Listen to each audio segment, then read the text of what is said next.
Hello JEE warriors, welcome to mission Jeet. और अगर आप अपनी जेई की परफॉर्मेंस को इंप्रूव करना चाहते हो तो इस वीडियो को ध्यान से और आखिर तक जरूर देखें। इस क्लास का प्लान बिल्कुल सिंपल है।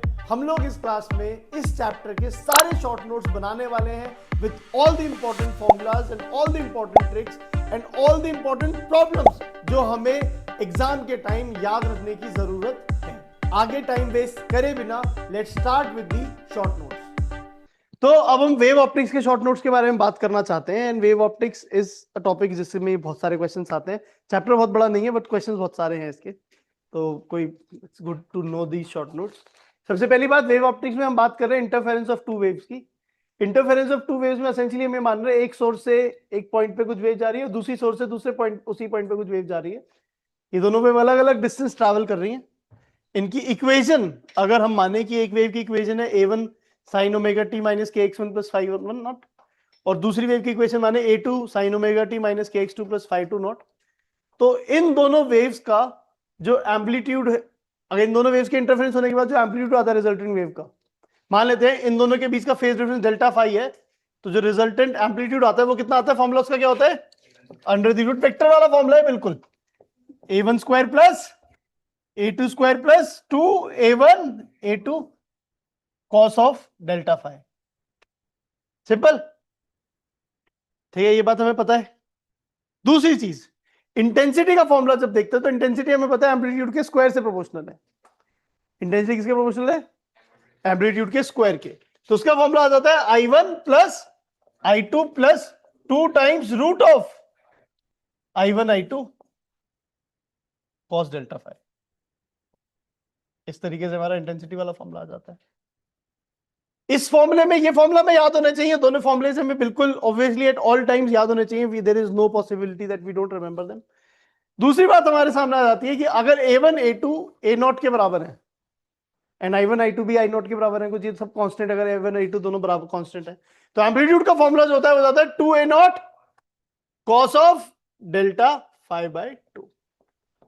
बहुत बार इसका मॉड भी लगा देते हैं ताकि cos डेल्टा फाई की वैल्यू नेगेटिव हो तब भी एम्पलीट्यूड हम पॉजिटिव भी बोले, बट ऐसे कुछ किया जा सकता है। बट नहीं भी लगा रहे हो तो आपको दिमाग में समझ आना चाहिए। इंटेंसिटी की जब बात करते हैं तो वो हो जाता है 4I0 cos square delta phi by 2। Again a very very important result, बहुत बार इसका एप्लीकेशन अपन ने हमने देखा है। ओके,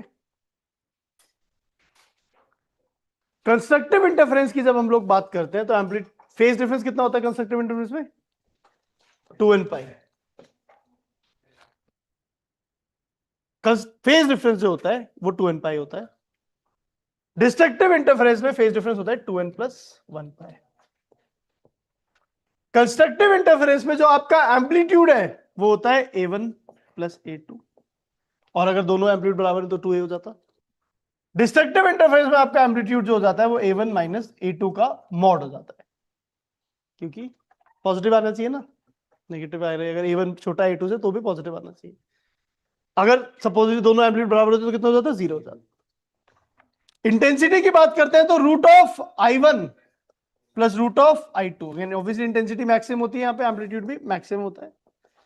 इसका root of I1 plus root of I2 का स्क्वायर, और इस केस में इंटेंसिटी हमारी मिनिमम होती है और वो होती है root of I1 minus root of I2 का स्क्वायर।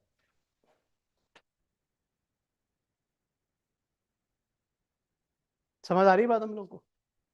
ये डिस्ट्रक्टिव इंटरफेरेंस है, कोई बात नहीं है। ये था in terms of phase difference.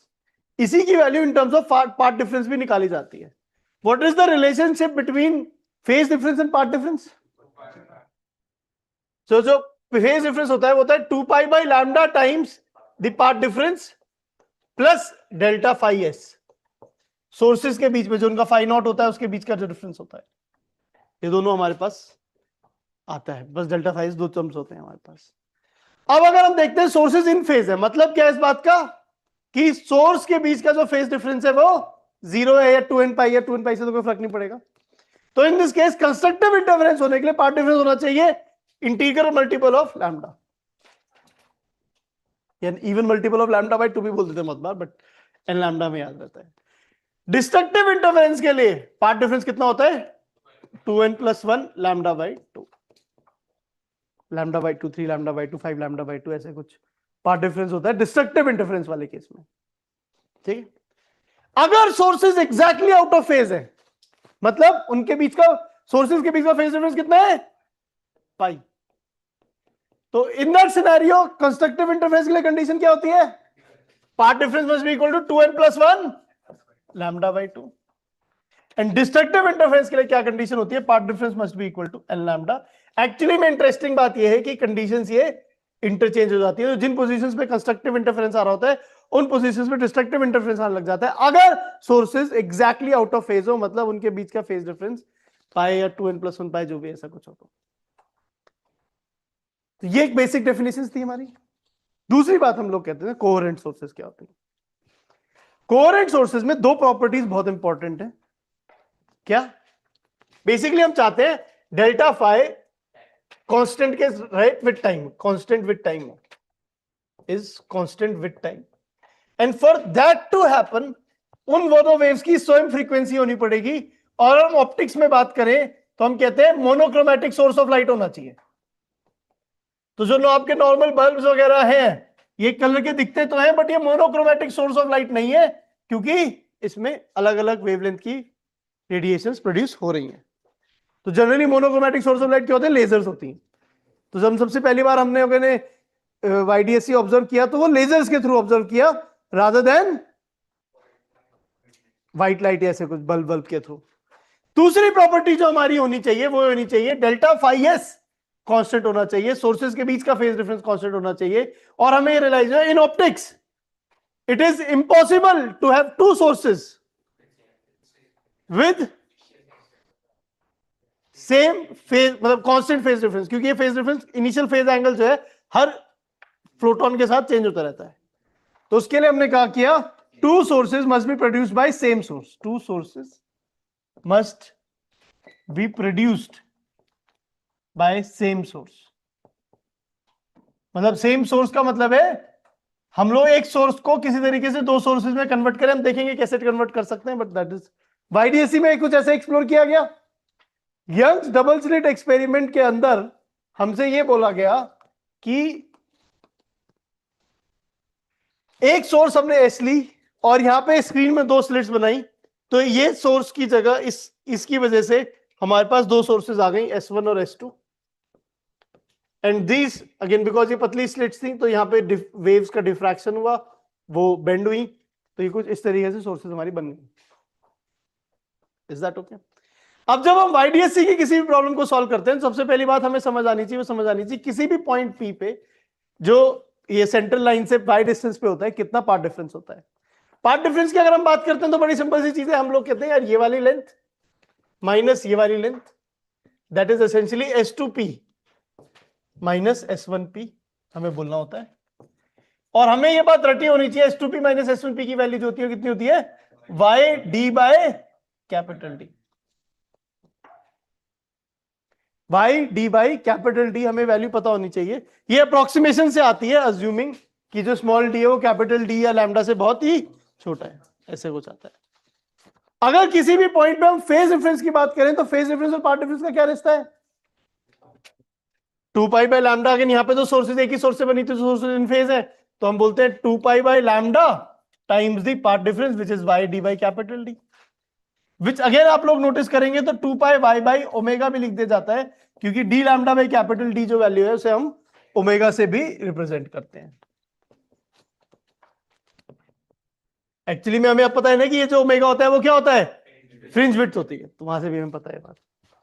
Intensity की अगर हम बात करते हैं तो intensity 4I0 cos square delta phi by 2 हो जाएगा, which is pi y by omega, ऐसे कुछ आ जाएगा हमारे पास। इंटेंसिटी अगर किसी भी y हाइट पे हम इंटेंसिटी देखेंगे तो उसका फॉर्मूला कुछ इस तरीके से आ जाएगा। Would we remember this? ठीक है, तो ये path difference at any point, उसकी वजह से फेज डिफरेंस कितना हो, उसकी वजह से इंटेंसिटी कितनी होगी, ये बातें हमें समझ आ जाती हैं। वो डेल्टा फाई बाई 2 है तो 2 पाई वाई बाई ओमेगा है, तो ये हाफ हो जा रहा है, इसको ऑब्जर्व करना इंपॉर्टेंट है। Is it okay? And what about an dark line? An dark line कहां पे होती है, 2n + 1 बीटा बाई टू या ओमेगा बाई टू। अगेन हम लोग देखेंगे तो फर्स्ट डार्क लाइन कहां है हमारी, फर्स्ट डार्क लाइन आएगी ओमेगा बाई टू पे, एन को 1 डालने पे ओमेगा बाई टू आना चाहिए, तो फिर क्या लिखूंगा मैं इसे, एन माइनस 1/2 ओमेगा या 2n minus 1 omega by to, जो भी आपको बेटर लगता हो आप उस तरीके से लिख सकते हो। इसे किस तरीके से लिखना पड़ेगा, 2n प्लस 1 लिखोगे या माइनस 1 लिखोगे, वो इस बात पे डिपेंड करेगा कि आपने जो फर्स्ट डार्क लाइन है कौन सी है। ये बात दोबारा से बताने वाली है, बेसिक बात ये है कि जो पहली डार्क लाइन है वो यहाँ पे ओमेगा बाई टू पे है, इसमें इनको अगर 1 डालोगे तो क्या आएगा, ओमेगा बाई टू आएगा, प्लस ओमेगा बाई टू आएगा, क्योंकि n को 1 डालोगे तो 2 माइनस 1 1 होगा, विच इज दिस केस। अगर ये 2n प्लस 1 लिख देता मैं तो फर्स्ट लाइन को 1 डालने पे क्या आता, n प्लस लिख देता माइनस की जगह यहाँ पे, तो n को 1 डालने पे 3 ओमेगा बाई टू हो जाता है, which will be the second dark line. ये सेकंड डार्क लाइन है ये जो है, इज दैट ओके, ठीक है। फ्रिंज विड्थ की अगर हम लोग बात करते हैं, we represent fringe width by omega and that is equal to capital D lambda by small D. जो फ्रिंज विड्थ होती है हमारी वो ओमेगा होती है and that is capital D lambda by small D, इस तरीके से हम लोग इसे बोल देते हैं। एंड देन अगेन आपको पता है कि वैसे तो ये बात बहुत ज्यादा मैंने देखा नहीं क्वेश्चन में एक्सप्लोर होते हुए, बट फिर भी आपको ये बात पता होगी कि a bright fringe is a region between two dark lines. Basically ये बिटवीन डार्क लाइंस होता है ब्राइट फ्रिंज जो होता है, और जो डार्क फ्रिंज होता है वो दो ब्राइट लाइन के बीच का रीजन होता है, between two bright lines.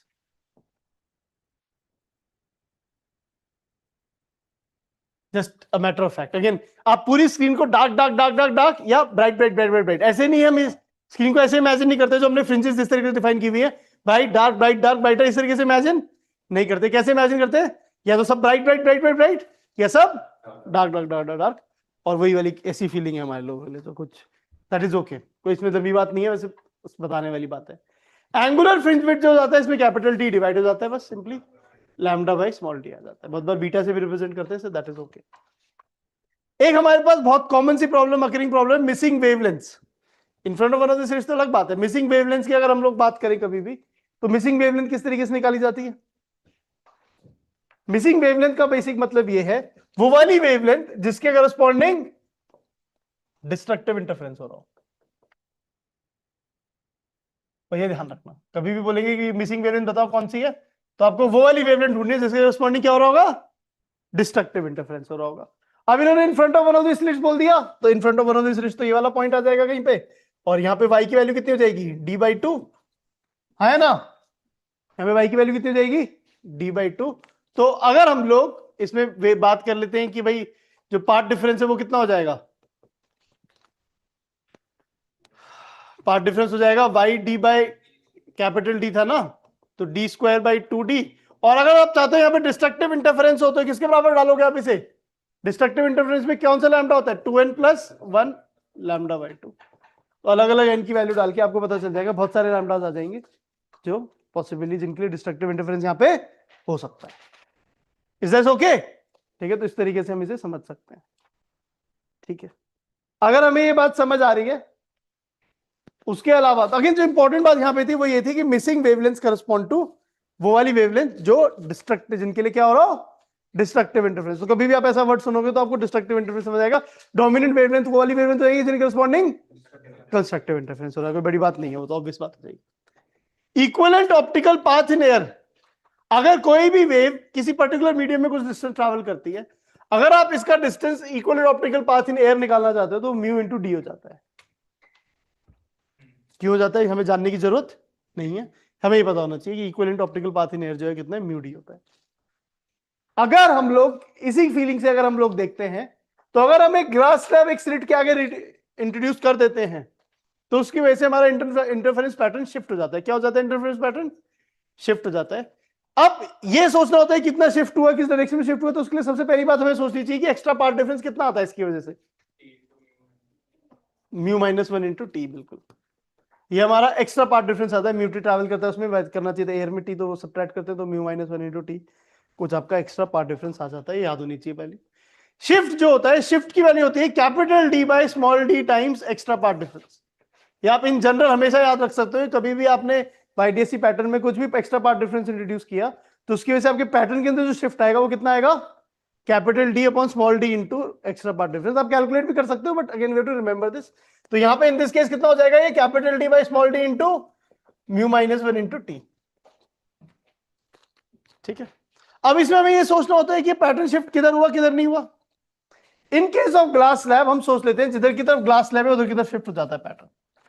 In case of glass slab हम ये याद भी रख लेते हैं कि जिधर की तरफ ग्लास स्लैब है उधर की तरफ पैटर्न शिफ्ट हो जाता है। बट अगेन बहुत बार ये बात जरूरी नहीं हमें याद हो, याद है या फिर नहीं, क्या निकाल सकते हैं हम लोग, इसे निकाल क्या सकते हैं, हम देख सकते हैं कि सेंटर वाली जो जो जीरो पार्ट डिफरेंस है वो कहां पे आ रहा है। क्योंकि यहां पे अगर हम जीरो पे देखते हैं तो जीरो पे कौन सी वाली वेव इक्वल डिस्टेंस ट्रैवल कर रही है, जीरो पे आइडियली तो इक्वल ट्रैवल करनी चाहिए। कौन सी वेव ज्यादा डिस्टेंस ट्रैवल कर रही है, ऊपर वाली। तो ऊपर वाली का डिस्टेंस कम करना है अपने को, विच मींस हमें इसे ऊपर की तरफ शिफ्ट करना है। तो ये शिफ्ट जो है वो ऊपर की तरफ होगा, पैटर्न में जो शिफ्ट है वो ऊपर की तरफ होगा। Is that okay? तो वो कितना शिफ्ट होगा बहुत बार निकाल लोगे and then we can figure out a lot of things here. So this is how we imagine this. Okay, एक और पॉसिबिलिटी होती है कि हम वाईडीएससी के अंदर कुछ चेंज कर सकते हैं कि हम जो ओरिजिनल हमारी जो पोजीशन है उसको शिफ्ट कर देते हैं बहुत बार, है ना। तो जब उसको ओरिजिनल पोजीशन को शिफ्ट कर देते हैं तो यहां पे अगेन एक्स्ट्रा पार्ट डिफरेंस कितना हो जाएगा। अब देखो कोई भी पॉइंट पे हम जब पार्ट डिफरेंस देख रहे हैं तो ये वाला डिस्टेंस तो हमारा फिक्स है। अब पीछे से कुछ एक्स्ट्रा पार्ट डिफरेंस आ जाएगा ना, वो कितना हो गया, SS2 माइनस SS1। जो भी हम थोड़ी देर पहले सेम मान के चल रहे थे कि अगर सोर्स यहां पे थी तो ये डिस्टेंस सेम है। अब इसमें क्या चेंज आ गया कि कुछ पार्ट डिफरेंस एक्स्ट्रा आ गया, यहां से भी कुछ पार्ट डिफरेंस आ गया। इसके लिए शिफ्ट कितना होगा, capital D upon small D into extra path difference. और वो शिफ्ट डायरेक्शन क्या हो जाएगी, अगेन फिर से हम क्या देख लेंगे, सेंट्रल राइट फ्रिंज किधर है, क्या सेंट्रल राइट फ्रिंज किधर है। वैसे तो मुझे याद है कि ये दूसरी साइड पे शिफ्ट हो जाता है जिस साइड पे आप सोर्स को शिफ्ट करते हो, बट फिर भी हमें देख लेंगे सेंट्रल राइट फ्रिंज कहां पे। ये जीरो वाली पोजीशन में कौन सी वाली वेव ज्यादा डिस्टेंस ट्रैवल कर रही है, ऊपर वाली नीचे वाली, नीचे वाली। तो हमें नीचे की तरफ क्या आना है, यहाँ पे शिफ्ट क्या हो जाएगा इन दिस केस, जो जैसे मैंने बनाया उसके शिफ्ट नीचे की तरफ हो जाएगा। ये बात समझ आ रही है, ठीक है, कोई प्रॉब्लम नहीं है। अब जैसे अगर हम यहां पे नोटिस करते हैं कि सोर्स को अगर b डिस्टेंस ऊपर मूव कर दिया और सोर्स यहां से a डिस्टेंस दूरी पे है और ये वाला डिस्टेंस स्मॉल d है, तो इन दिस केस अगर मैं आपसे पूछता हूं कि एक्स्ट्रा पार्ट डिफरेंस कितना हो गया, वो सोर्स को ऊपर शिफ्ट करने से ये वाला डिस्टेंस में कितना गैप आ गया, SS2 माइनस SS1 कितना हो गया यहां पे, BD बाई। तो इसको हम लोग बिल्कुल सही कह रहे हो आप, हम डायरेक्टली निकाल सकते हैं। कैसे निकाल सकते हैं, सिंपली BD बाई A से। कैसे निकाला BD बाई A से मैंने इसे, क्योंकि मैंने दिमाग नहीं लगाया, मैंने कहा कि जैसे मेरी स्क्रीन होती थी ना यहाँ पे और दो स्लिट से ऐसे जाता था तो y D by capital D मेरा वो होता था, तो वाई बी है, डी तो डी है ही और कैपिटल डी ए है यहाँ पे। वो वाला रिजल्ट मैंने यूज कर लिया, कोई बायनोमियल वायनोमियल वाला ड्रामा मैंने नहीं किया फालतू में, इतना इतना टाइम है एग्जाम में करने का और ना कुछ। ये बात हमें उल्टी डायरेक्शन में वो लगाया हमने, जो हमारा result y D by capital D वाला रिजल्ट था वो समझने वाली बात होती है, ये बताना जरूरी है। क्योंकि अगर ये एग्जाम में यूज हो गया तो अगर जो बाइनोमियल लगाएगा उससे नहीं सोल्व होगा क्वेश्चन, क्योंकि इतना टाइम नहीं है ना हमारे पास एग्जाम में उतना देर लगाने के लिए क्वेश्चन के अंदर। बहुत अच्छी बात है। तीसरी पॉसिबिलिटी जो हमारे सामने क्रिएट होती है बहुत बार, जो आपकी इंसिडेंट रेज है वो जो सेंट्रल लाइन है, जो प्रिंसिपल एक्सिस है उसके पैरेलल नहीं होती है, कुछ एंगल पे आती है। मान लीजिए अगर वो थीटा एंगल पे आ रही है उससे, मान लीजिए कि वो थीटा एंगल पे आ रही है, तो in this case also there is an extra path difference which is introduce because they are coming at an angle. Normally parallel आ रही है तो कोई प्रॉब्लम नहीं होती, बट अगर एंगल पे ऐसे कुछ आ रही है, मतलब अभी पैरेलल है but parallel to principal axis नहीं, ऐसे आ रही होती तो कोई इशू नहीं होता। तो अगर वो इस तरीके से आ रही है तो एक एक्स्ट्रा पार्ट डिफरेंस यहाँ पे इंट्रोड्यूस होता है, तो वो हम लोग ये वाले डिस्टेंस की बात करते हैं और ये एंगल हम बोलते हैं थीटा है। तो ये लाइन जो जाती है वो DA है, तो ये लाइन डी साइन थीटा हो जाती है। तो एक्स्ट्रा पार्ट डिफरेंस यहाँ पे हो जाता है हमारा डी साइन थीटा हो जाता है। और अगर शिफ्ट की बात करोगे अब, तो शिफ्ट कितना हो जाएगा इंटरफेरेंस पैटर्न में, capital D by small D times D sine theta, which is very interestingly what, capital D sin theta, small d cancel। और डायरेक्शन ऑफ द शिफ्ट क्या होगी, डायरेक्शन ऑफ द शिफ्ट में अगर हम लोग notice करेंगे तो सेंटर वाली लाइन को देख लेंगे। सेंटर वाली लाइन जब हम नोटिस करेंगे तो हम कहेंगे यार ऊपर वाली वेव ज्यादा डिस्टेंस ट्रैवल कर रही है, तो उसका कम करने के लिए हमें इसको ऊपर शिफ्ट करना चाहिए। तो इस केस में जो डायरेक्शन ऑफ शिफ्ट है वो ऊपर की तरफ हो जाएगी। तो ये तीन पॉसिबल सिनेरियोस बनते हैं हमारे shifting of the interference pattern के। चौथी जो YDSC की जो बात हमें समझ आनी चाहिए वो ये कि अगर हम ये पूरा का पूरा सेटअप पानी के अंदर इमर्स कर दें, अगर ये पूरा का पूरा सेटअप हम लोग पानी के अंदर इमर्स कर दें, तो इन दैट सिनेरियो कितना हमारा पार्ट डिफरेंस या सॉरी हमारा क्या होगा? तो इन दिस केस जो हमारा का पूरा इंटरफेरेंस पैटर्न है वो श्रिंक कर जाता है। क्या कर जाता है? श्रिंक कर जाता है। और जो नया ओमेगा है हमें पता है D lambda by small D हो जाता है। बस डी लैम्डा हमें पता है, डी लैम्डा क्या होता है? किसी भी मीडियम में जो लैम्डा होता है वो lambda in air divide by mu हो जाता है, अपॉन म्यू हो जाता है। तो जो हमारा ओमेगा नॉट था अपॉन म्यू आ जाता है इंटरफेरेंस पैटर्न में। तो वही जो हमारा इंटरफेरेंस पैटर्न है वो श्रिंक कर जाता है। इस बात को प्रूव करने के दो तरीके होते हैं हमारे पास। हम अगर पार्ट डिफरेंस इन वाटर लेते हैं फॉर कंस्ट्रक्टिव इंटरफेरेंस, हम इसे इक्वेट करते हैं एन लैम्डा वाटर वाले से। तो path difference in water generally S2P minus S1P होगा, and that is will be equal to again y d by capital D। उसको n लैम्डा वाटर हमें पता है कि lambda air divide by mu हो जाएगा। तो वहां से आप y की वैल्यू देखोगे for constructive interference d lambda by small d upon mu एक बाहर आ जाएगा हमारे पास। एक ये तरीका होता है कि आपने पार्ट डिफरेंस वाटर में लिखा निकाला और उसको आपने n लैम्डा के बराबर डाला, बस लैम्डा कौन सा डाला हमने उस बार? वाटर वाला। एक तरीका होता है। I generally don't follow this method, I follow another method which is, अगर हम लोग पार्ट डिफरेंस एयर में निकालें तो पार्ट डिफरेंस एयर में क्या हो जाएगा? Mu times S2P minus S1P। ये समझने वाली बात है, क्योंकि हमें equivalent optical path in air लेना पड़ेगा ना, जो पानी के अंदर वाला डिस्टेंस भी उसे हमें एयर में लेना पड़ेगा। बट इस बार इसको जब हम इक्वेट करेंगे तो क्योंकि आपने पार्ट डिफरेंस एयर में निकाला है तो इसको पार्ट करेंगे एन लैम्डा एयर वाले से इक्वेट करेंगे, और इस बार भी आपका सेम ही रिजल्ट आएगा, क्योंकि S2P माइनस S1P तो YD बाई कैपिटल D आ जाएगा, म्यू से डिवाइड हो जाएगा पूरा रिजल्ट। आप दोनों चीजें मत करते ना, बस समझना कि या तो आप पार्ट डिफरेंस वाटर में निकालोगे और लैम्डा वाटर वाला यूज करोगे, या पार्ट डिफरेंस एयर में निकालोगे लैम्डा एयर वाला यूज करोगे। ये मत कर देना पार्ट डिफरेंस तो वाटर में निकाल लो और लैम्डा एयर वाला यूज कर लो, वहां पिल जाओगे आप। Is it clear? ठीक है। एक ये बकवास होती है फ्रिंज विजिबिलिटी रेशियो। फ्रिंज कितनी विजिबल है, इसकी वैल्यू क्या होती है? आई मैक्स माइनस आई मिन अपॉन आई मैक्स प्लस आई मिन।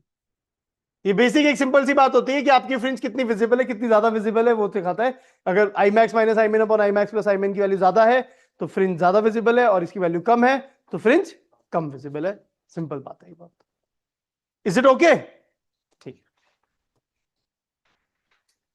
एक सोर्स से दो सोर्स बनाने के हमारे पास दो और तरीके होते हैं अदर देन दिस या YDSC में, एक लॉयड्स मिरर और एक फ्रेस्नेल्स बाइप्रिज्म।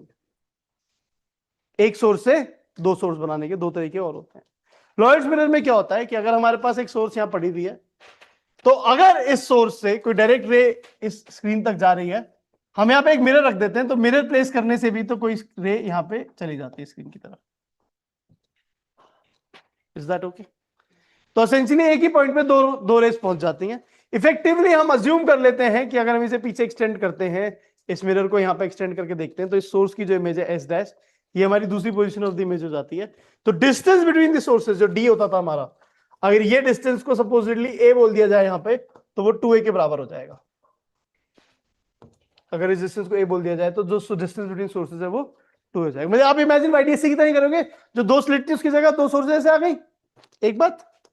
दूसरी बात, कैपिटल D की जब हम बात करेंगे तो वो यहां से लेके ये वाला डिस्टेंस होगा, समझना। ठीक है। और अगेन इसमें बस एक छोटी सी बात हमें और ध्यान रखने वाली होती है, position of maximum and minima reverse हो जाती है। क्यों रिवर्स हो जाती हैं? क्योंकि बिकॉज जो ये वेव डायरेक्टली पहुंच रही है वो तो उसका फेज एंगल कंटिन्यूसली बस फाई डिस्टेंस के साथ चेंज हो रहा है, बट ये जो वेव रिफ्लेक्ट हो रही है, बिकॉज ये रिफ्लेक्ट हो रही है, इसका फेज एंगल चेंज हो जाएगा पाई से।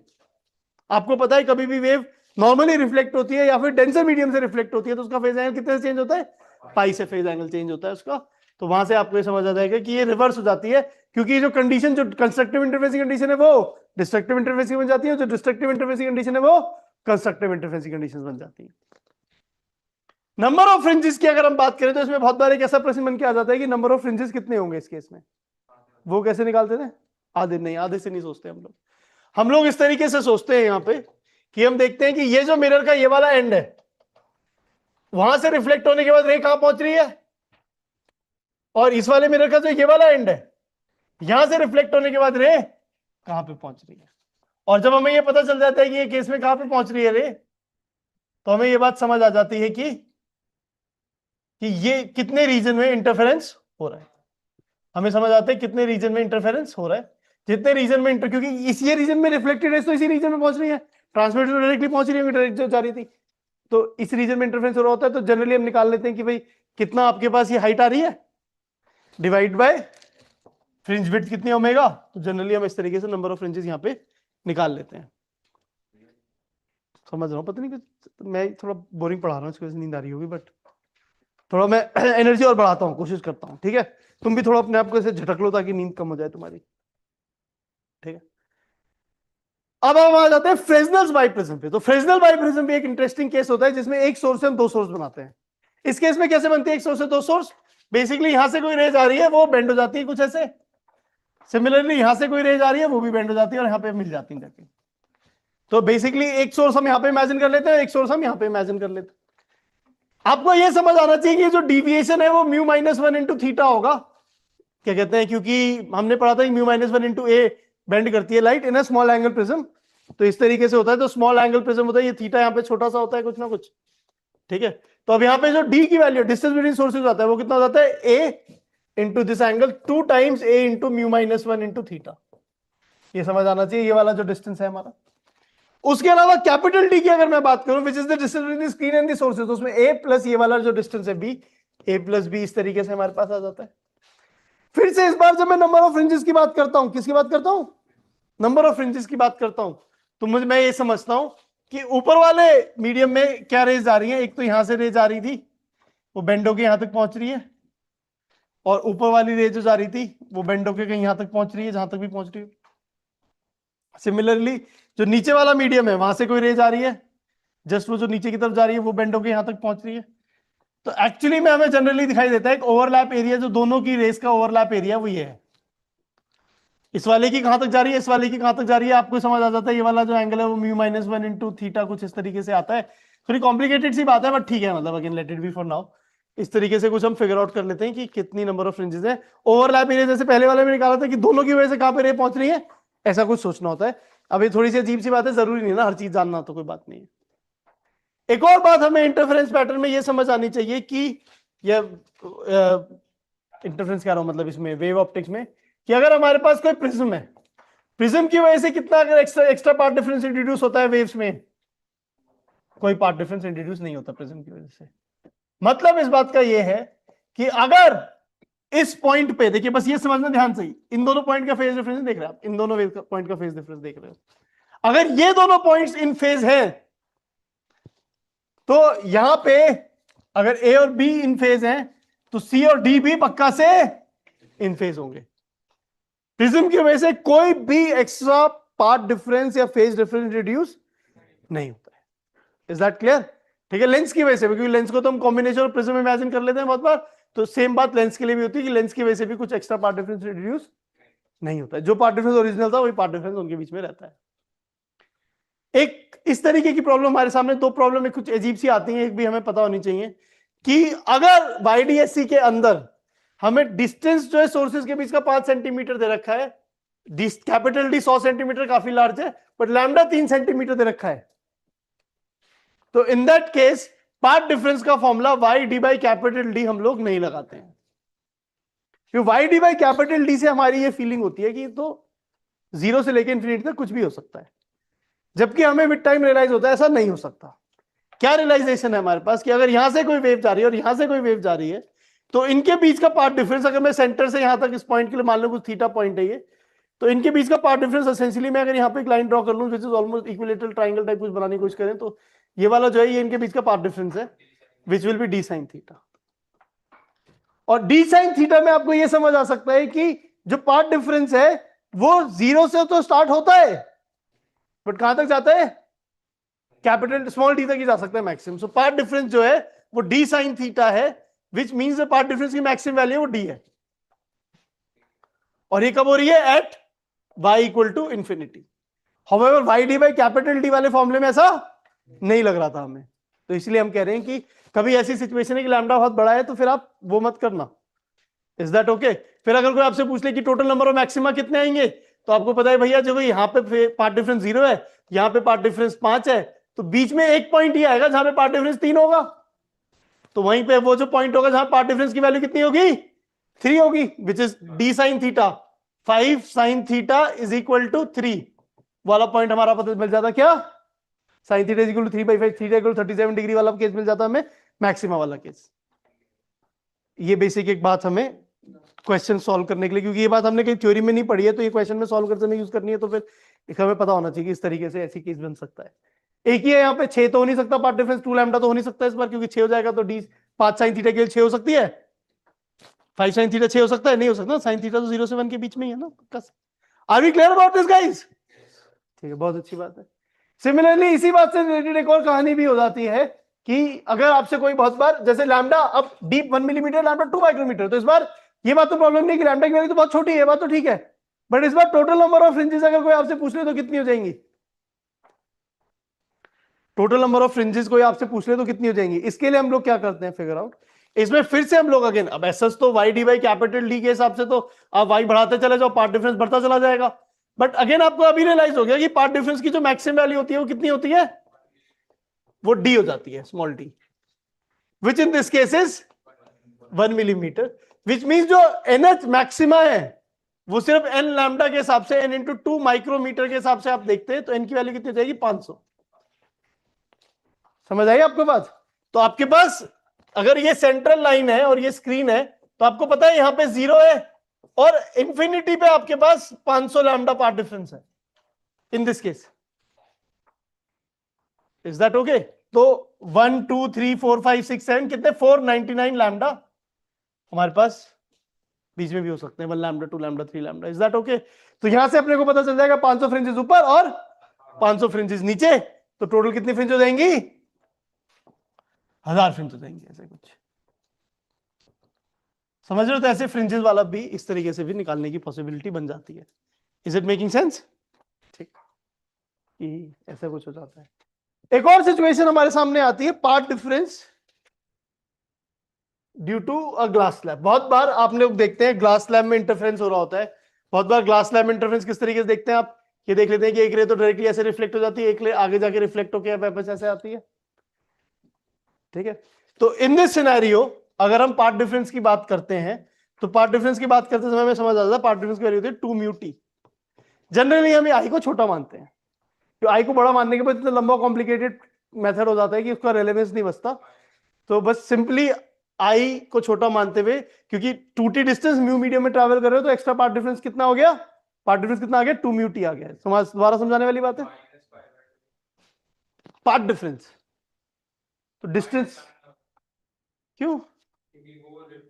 अब अगेन जो दूसरी कहानी हमारे सामने है, for constructive interference part difference की वैल्यू क्या होनी चाहिए, for constructive interference part difference की वैल्यू क्या होनी चाहिए, तब वो हम कहते हैं एन लैम्डा, बट इसमें हमें ध्यान देना पड़ता है, क्या ध्यान देना पड़ता है कि ये डेल्टा फाई एस 0 या डेल्टा फाई एस पाई कौन सा वाला केस है। कैसे देखना पड़ता है हमें कि ये वैल्यू तो यहां पर रिफ्लेक्ट हुई है, तो डेंसर मीडियम से रिफ्लेक्ट हुई है, तो फेज एंगल चेंज हो पाई से, यहां पे भी फेज एंगल ट्रांसमिशन में सेम रहता है, यहां पे रिफ्लेक्शन में फेज एंगल, अगर ये एयर होता, अगर सपोजिटली यहां पे एयर होता तो ये फाई ही रहता और ये भी फाई रहता। तो यहां पे for constructive interference part difference जो है वो 2n+1 लैम्डा बाई 2 आप लिख देते।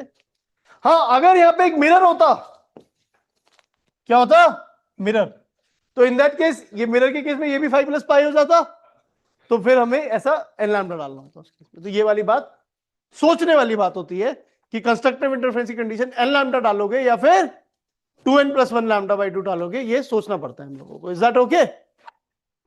समझ आ रही है बात? ठीक है, तो ये एक बात हमें समझ आई, बस ऑलमोस्ट नहीं, ऑलमोस्ट तो नहीं, अभी तो बचा है कुछ कुछ, ठीक है? तो new wave front, when the light undergoes reflection और रिफ्रैक्शन, बहुत बार लाइट ऐसे प्रोसेस अंडरगो करती है, इन दैट केस हम लोग new wave front figure out करना चाहते हैं क्या होगा उस प्रोसेस के बाद। एक्चुअली में जो वेव ऑप्टिक्स हम वैसे पढ़ते थे वो ये वाली चीज खत्म हो गई थी, अब लार्जली हाइगन प्रिंसिपल और क्या कहते हैं डिफ्रैक्शन व सिग्नल से डिफ्रैक्शन वाली बातें हम करना चाह रहे हैं अभी, ठीक है? तो new wave front when the light undergoes reflection और रिफ्रैक्शन अगर हम लोग देखते हैं, तो हम जनरली ऐसे देख लेते हैं, ये जो वेव एंटर करेगी, जब by the time this wave reaches here, ये वाली वेव कुछ आगे जा चुकी होगी ना, क्योंकि ये तो मीडियम में डिस्टेंस ट्रैवल कर रही है, हवा में ट्रैवल कर रही है ज्यादा डिस्टेंस, तो उसका डिस्टेंस ज्यादा होगा क्योंकि हवा में वेव तेज चलती है ना। और ये वाली वेव कुछ कम और डिस्टेंस कम ट्रैवल करेगी, ये वाली कुछ और कम करेगी। हम इनको ज्वाइन कर देते हैं, जब इनको ज्वाइन कर देते हैं तो हमारा ये नया वेव फ्रंट हो जाता है। इनफैक्ट हमें पता भी है कि ये वेव जो है कुछ इस तरीके से ट्रैवल करने लग जाती है। ये जो वेव है कुछ ऐसे जाती है ना, ऑब्वियसली बेंड हो जाती है ना ऐसे कुछ प्रिज्म से जाके, तो हम वेव फ्रंट भी हमें वैसे जाता हुआ नजर आ रहा है। गाइस ओके, थोड़ा यस सर। मतलब मुझे पता है नींद आने वाला टॉपिक है ये, तो बस थोड़ा सा बियर विद मी, थोड़ी नींद बचा लो अपनी तो हो जाएगा काम। सिमिलरली अगर जैसे हम देखें कि ऐसे हमारे पास प्लेन वेव फ्रंट है और वेव कुछ ऐसे आ रही है, तो अगर नया वेव फ्रंट बनाना चाहते हैं तो फिर से हम लोग देख देते हैं कि जो सेंटर वाली वेव है वो by the time it reaches here, जो सेंटर वाली वेव यहां पहुंच जाती है, ये वाली वेव थोड़ी आगे चली जाती है, ये वाली वेव थोड़ी आगे चली जाती है, तो कुछ वेव फ्रंट इस तरीके से आ जाता है। बेसिकली वेव्स जो है हमारी कुछ इस तरीके से जा रही है, एक्चुअली हमें पता भी है कहां जाके मीट करने वाली है, फोकस पे। तो आप ऐसे भी सोच सकते थे कि ये तो भाई ऐसे जाने वाली है, तो अगर ये ऐसे जाके मीट करिए तो फोकस ये कुछ वेव फ्रंट आने वाला है। आप ऐसे भी डायरेक्टली भी सोच सकते थे, वो कोई जरूरी नहीं कि आप इसी तरीके से सोचो। इस केस में आपको पता है अगर प्लेन वेव ऐसे आ रही है तो वो कैसे आगे टकरा के कहां जाती है, फोकस पे मीट करती है ना ऐसे। बस ये रहा आपका वेव फ्रंट, थोड़ा और कर्व्ड हो जाता है।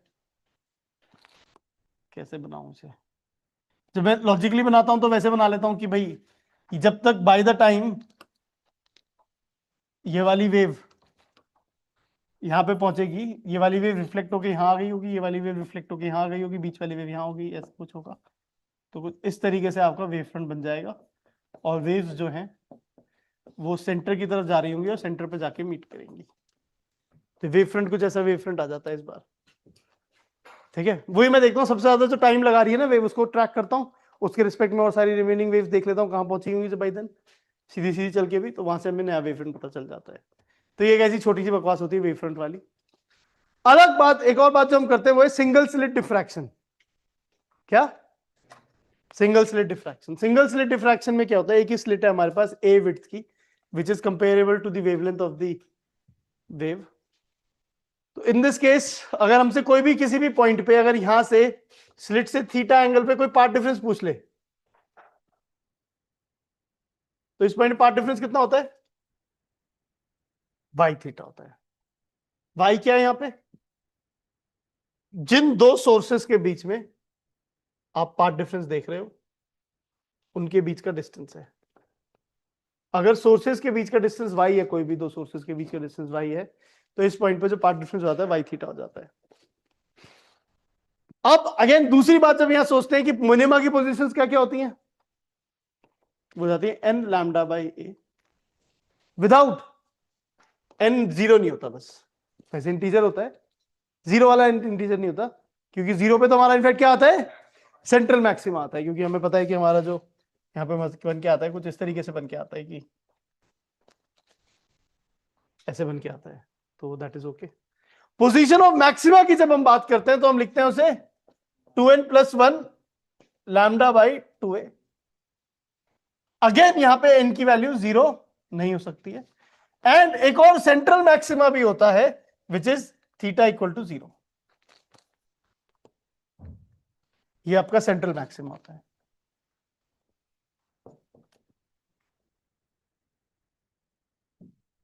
Is that okay?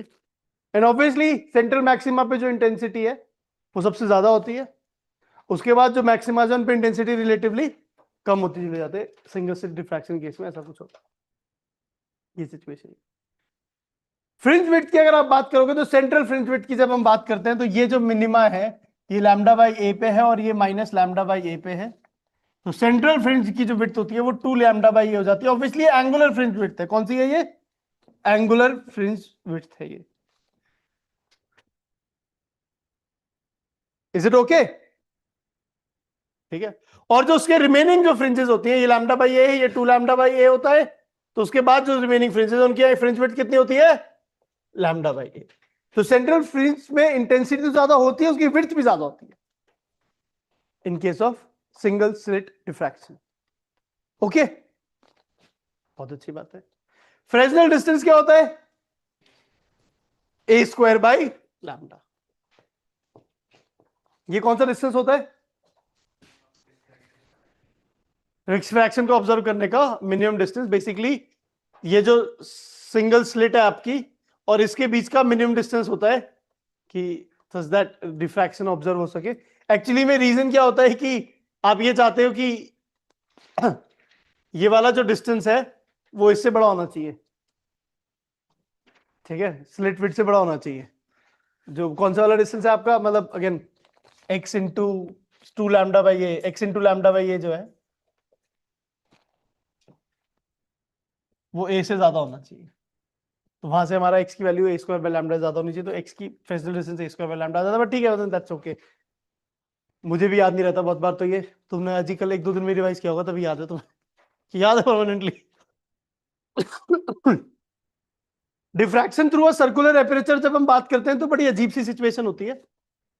क्या अजीब सी सिचुएशन होती है कि जो आपका मैक्सिमा है, जैसे वहां पे आपने देखा था मैक्सिमा लैम्डा बाई ये माइनस लैम्डा बाई ये पे आ रहा था, सॉरी मिनिमा। यहां पे जो हमारा मिनिमा है वो कहां पे आता है? 1.22 lambda by A, 1.22 lambda by D पे। डी डायमीटर है इस सर्कुलर एपर्चर का। जो हमारा सिंगल स्लिट डिफ्रैक्शन था वो स्लिट थी, अगर वो स्लिट होने की जगह एक सर्कल हो तो ये वैल्यू आती है 1.22 लैम्डा बाई टी। क्यों आती है इस बात में हम ज्यादा जा सकते नहीं, जाने की औकात भी नहीं रखते। -1.22 लैम्डा बाई टी इधर आ जाता है। अगर कोई आपसे पूछ ले कि सेंटर इसकी कितना डायमीटर होगा या फिर इसका कितना वो सेंट्रल फ्रिंज की कितनी विड्थ होगी, एंगुलर फ्रिंज विड्थ, तो वो 2 टाइम्स 1.22 लैम्डा बाई डी हो जाएगी। बहुत बार इसे 1.22 लैम्डा बाई आर भी लिख लेते हैं क्योंकि D by 2 is R diameter by 2, but ठीक है, दैट्स ओके, कोई बात नहीं। Angular width of central bright fringe is 2 into 1.22 lambda by small D. And radius of central disc, अगर इसके रेडियस की बात की जाए तो रेडियस कितना हो जाएगा इसका? d into 1.22 lambda by T. ये कैसे लिखा मैंने d into 1.22 lambda by D? Because ये डिस्टेंस d है तो वही r थीटा वाली फीलिंग है ना, थीटा जो है वो हमारा क्या कहते हैं 1.22 लैम्डा बाई डी है, तो फिर वहां से हमें ये बात समझ आ जाती है। रिजॉल्विंग पावर की जब हम बात करते हैं किसी भी टेलीस्कोप या किसी भी माइक्रोस्कोप की, तो क्या हो जाती है? 1/this delta theta. हम कहते हैं दो पॉइंट्स को हम तभी अलग अलग पॉइंट्स के रूप में रिजॉल्व कर सकते हैं जब उनके बीच का minimum angle 1.22 lambda by D हो और जो इसके परपेंडिकुलर पोलराइज्ड एक्सिस के जो परपेंडिकुलर वाली इलेक्ट्रिक फील्ड है वो कैंसिल हो जाती है। Is that okay? एक इंटरेस्टिंग बात यहां पे, अनपोलराइज्ड लाइट है तो इधर की तरफ भी इंटेंसिटी आई नॉट थी, इधर की तरफ भी इंटेंसिटी आई नॉट थी, तो आगे जाने के बाद जो इंटेंसिटी है वो आई नॉट बाई 2 हो जाती है। अनपोलराइज्ड लाइट जब पोलराइड से पास करती है तो इंटेंसिटी आई नॉट बाई 2 हो जाती है। Is that okay? सिमिलरली जब वो एक क्या कहते हैं, फिर अगर आपने इस पोलराइजर को इसकी ट्रांसमिशन एक्सिस और इसकी ट्रांसमिशन के एक्सिस के बीच का एंगल थीटा हो तो आपको क्या समझ आ जाता है? यहां पे इंटेंसिटी क्या हो जाती है? अगर यहां पे इंटेंसिटी I1 थी तो,